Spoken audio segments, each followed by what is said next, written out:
శ్రీధర్ బాబు అయితే పెద్ద శాఖనే, పరిశ్రమల శాఖ. ఇప్పటికే 2-3 ఆఫీసులు పెట్టిండట. ఆయనకు పాపం సమయం దొరకలేదు. అలా తమ్మునైతే తీసుకొచ్చి మంత్రిని ప్రాంతంలోనే ఉంచుతా, నేను మంత్రిని ప్రాంత ప్రయోజనాల కోసం నా తమ్ముడు నిరంతరం ఇక్కడనే పనిచేస్తాడు అంటే పాపం ఆయనకు టైం దొరకలేదు. ఆయన దగ్గర కష్టోళ్ళు ఈ ఇల్టుపి ఏదైతే మరి ఇక్కడ ఇండస్ట్రియల్ భూములు ఏవైతే ఉన్నాయో వాటిని రెగ్యులరైజ్ చేసే కార్యక్రమం చేస్తా ఉన్నారు. ఎస్ఆర్ఓ రేట్లలో 25%గా చేస్తా ఉన్నారు. అంటే 5 లక్షల 6 లక్షల కుంభకోణం జరగబోతా ఉన్నది.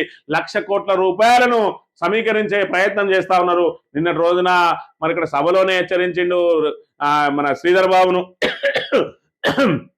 కేటీఆర్. ఇల్టుపీలో ఇరుక్కుంటే శ్రీధర్ బాబు జైలుకు పోతావు అని చెప్పి పరోక్షంగా చెప్పిండు. ఎందుకంటే నువ్వే పరిశ్రమల శాఖ మంత్రి కాబట్టి ఖచ్చితంగా నీ మీదకే చుట్టుకుంటుందని. కానీ శ్రీధర్ బాబు తెలివి కల్లోడు. అక్కడ ఇప్పటికే ఇన్ఫార్మర్ గా మారిండట.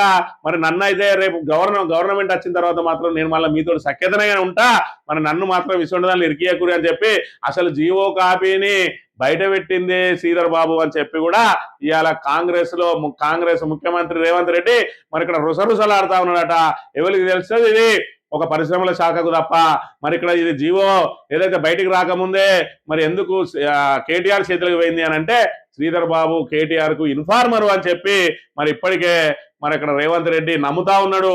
దానిలో భాగంగా నిన్నటి రోజున కేటీఆర్ కూడా మరి శుతిమెత్తగా హెచ్చరించిండు, వీళ్ళు ఇరుక్కోకు శ్రీధర్ బాబు ఖచ్చితంగా, మరి నేను కూడా ఏం చేయలేను, మీరు నిజంగానే ఈ విధంగా చేసి రేవంత్ రెడ్డి కనుక మరి ఆ భూములన్నిటిని కూడా బదలాయించినట్టు అయి ఉంటే ఖచ్చితంగా దాని మీద చర్యలు తీసుకోక తప్పదు. మా ప్రభుత్వం వచ్చిన తర్వాత మరి అలా మొదటగా బలయ్యేది నువ్వే, మరి నువ్వు కూడా జాగ్రత్తగా ఉండు అన్నాడు. మరి ఈయన కూడా రేపు ఖచ్చితంగా నేనే బలైతా అని చెప్పి తెలుసు కాబట్టే ముందే జీవోని లీక్ చేసిండట, ముందే కేటీఆర్ కు పంపించిండు. వాళ్ళిద్దరి మధ్యలో సాన్నిహిత్యం మాత్రం ఆ విధంగా ఉన్నది.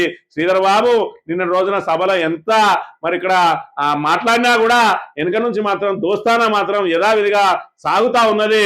మరి దాంతో ఆ ధైర్యంతో ఇవాళ శ్రీధర్ బాబు ఉన్నాడు. లేదంటే శ్రీధర్ బాబు మరి అక్కడ మొన్నటి రోజున ఏదైతే అందరూ జైన్ అయిన రోజు బీఆర్ఎస్ లో జైన్ అయ్యడానికే ప్రయత్నాలు చేసింది. కానీ ఈ జైనవుడు కంటే నేను ఇల్లుంటే నాకు విలువ ఉంటది, వాళ్ళతో దోస్తాన్ చేస్తే వాళ్ళతో నాకేమన్నా మరి ఇక్కడ నన్ను ఎక్కడన్నా ఇరుక్కున్న రోజున కాపాడతారు అని చెప్పి మరి గతంలో చూసినాం.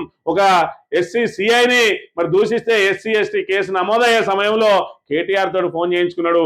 అదేవిధంగా గంజాయి కేసులో బాజాప్తా ఆధారాలతో సహా దొరికి కూడా మళ్ళీ పోయి వాళ్ళకు దాసోహం అని అందులో అరెస్ట్ కాకుండా తప్పించుకున్నాడు. ఇవన్నీ కూడా మరి శ్రీధర్ బాబు కనబడ్డంతా ఓ గంభీరుడు ఏం కాదు, వెనుక నుంచి మరి ఇక్కడ ఇన్ఫార్మర్ గిరి కూడా చేస్తాడు అని చెప్పి మరి ఇక్కడ రేవంత్ రెడ్డి ఆయన మీద నిఘా వేసి పెట్టిండని చెప్పి కూడా ఇప్పుడు ప్రచారం జరుగుతా ఉంది.